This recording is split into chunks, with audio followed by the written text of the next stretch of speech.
It's the E-Commerce Minute, your daily dose of e-commerce, tech, and retail news with your hosts Bart Mraz and John Suter. The E-Commerce Minute is a production of Sumo Heavy, a digital commerce consulting firm in Brooklyn, New York, and Philadelphia. Find us on the web at sumoheavy.com. It's E-Commerce Minute for February 27th, 2018. In today's episode, Nike Air Jordan sell out on Snapchat in 23 minutes. Last weekend was the 30th anniversary of the iconic Nike Air Jordan 3, and the celebration was in full swing over at the NBA All-Star Weekend in Los Angeles. Nike made history that weekend by becoming the first brand to sell a product directly through the Snapchat app, with a surprise special pre-release of its Air Jordan 3 Tinker Shoe, according to a post on TechCrunch. People who attended a Nike party after the NBA All-Star game on February 18th could scan exclusive Snap codes to open the app and purchase the sneakers for same-day delivery. The shoes sold out in 23 minutes.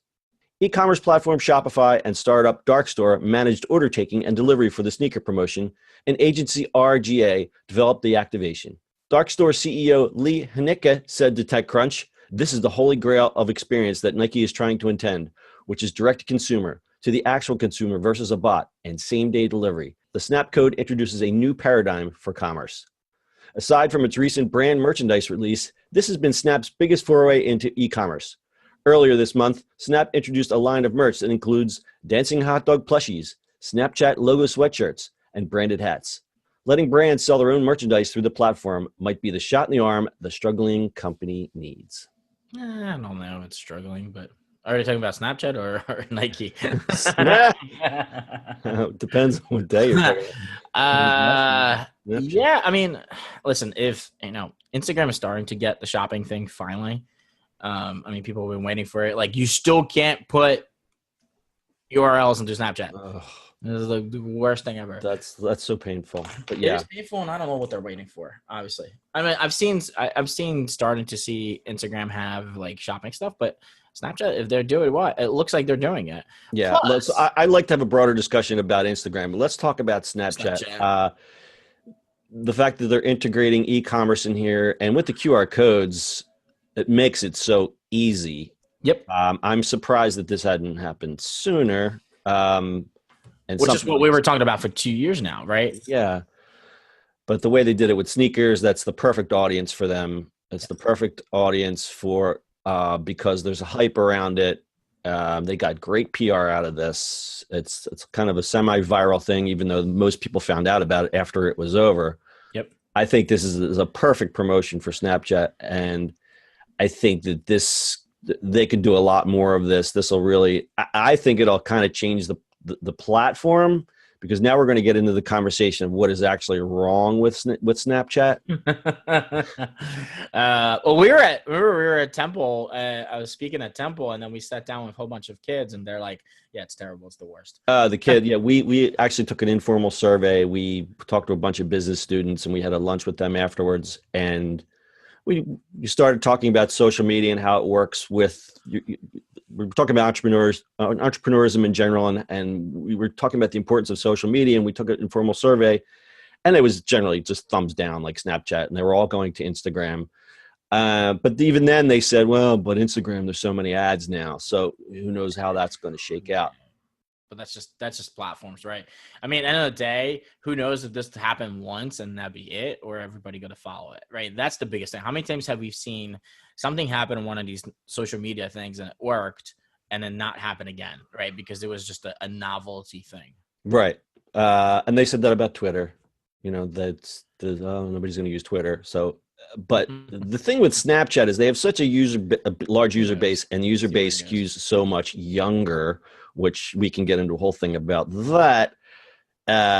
1.2 million Snapchat users signed a petition to tell them to change the design back, because the last design release, the stories were hidden and people are pissed off, but they're not going to change it back. I know that's silly to even consider. And like Kylie Jenner just dropped off completely with one tweet, said, nope, no thank you. So for those who haven't heard, Kylie Jenner last week, I barely know who Kylie Jenner is, but apparently she's a social media influencer. Yes, I know who she is. I just don't care about her. She tweeted, "Sir, does anyone else not open Snapchat anymore, or is it just me?" to her 24 million followers. You might not care, but 24 million people do. Soon after, you just don't casually say something to 24 million people. So, No. As predicted, Snap stock plummeted 6%, a 1.3 billion with a B drop in market value. These social influencers do have a say in how these companies are run. They don't like to, these companies are almost run by the social influencers. You look at the people on Instagram with 10, 20 million followers, they could do one thing and either make somebody a lot of money or ruin someone. It's that powerful. Yeah. And on Thursday, makeup brand Maybelline posted something on Twitter, and they asked their followers, they basically say, here's the tweet. Our Snapchat views have dropped dramatically, and we want to stay connected to you all. I'm trying to do the voice of the social media manager at Maybelline. Our Snapchat views have dropped dramatically, and we want to stay connected with you all. We're not sure if this platform to do that anymore, unfortunately. Should Maybelline stay on Snapchat? Wow, John, that is Isn't that good? No. Snapchat. You didn't think be a good guy like me. All right, so they thought better of it because it's kind of a stupid tweet for a brand to put out. They deleted it, but while the poll was still live, I mean, they actually had a poll, and enough people got on it by 6:15 p.m. Thursday. 81% of the 5,000 people who voted chose to bail for and go to Instagram. So there is a backlash against Snapchat, and the where I'm leading this into is, what does this mean for brands who want to get on? Because you can't put your money on every platform. No, you can't. I mean, it's right. I mean, you can, you can't, right? Like you can, and you should, but kind of follow where attention is. I mean, that's, I'm sorry to steal Gary's words, but like, where's the attention? Like, if Snapchat is not the place right now, kind of follow it and do something else. And you're absolutely right. But how do you know where that is? You have to look. You have to skate where what's the Wayne Gretzky? You have to shoot where the puck is going. You have to go where the puck's going to be. You don't know where the puck's going to be. Do the work. I'm sorry, but do the work. This is just, it's point. Like, here's the thing. Like, we do enough of this stuff all day long, and we actually do our own marketing and push that out there. And there's a lot of content, and we know we still don't do enough, and we do a lot. You know what I mean? Like, right. I think the brands, and this is like a bigger like conversation about all these brands. I get it. It's part of marketing. You have to do it. You have to adjust to these things. It's not like used to be like put an ad campaign out there and it's just out there. Right. Let's put an ad in the magazine and see how it works. Sorry, that's not the world anymore. It's micro tiny things that just go out there, and maybe 5 viewers view it, but on another platform 1,000 view it. Like, you have no choice. Well, we're the best case study of that. We put things on every social platform, and we say how different pieces of our audience react. Some it's just like nothing. You have to put it out there because you have to figure out where your audience is going, and you have to figure out where your audience is going to be.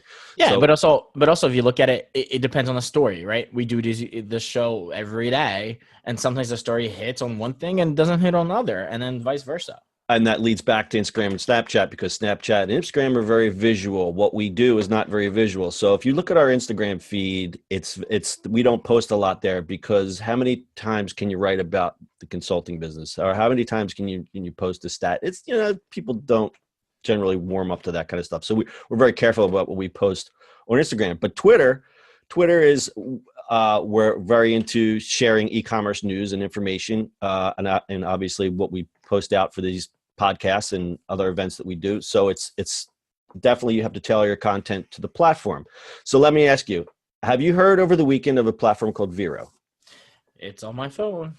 So where did this come from? Like, in the last 3 days, all my design groups blew up with, "Oh my God, are you on Vero? Should we be there?" And I went, I don't know. I'm going to sign up anyway, because who knows? It's like the same thing with Ello. Remember when Ello came out? Yeah, but I mean, it's the same thing with Instagram, same thing with Facebook, same thing with all these things, right? That's precisely my point, is where I was getting is, how do you know what's the right platform to be in? And you have to just get on there and give some attention to it just to see. Well, it's Snapchat. Remember, Snapchat was nothing, and then like exploded all of a sudden.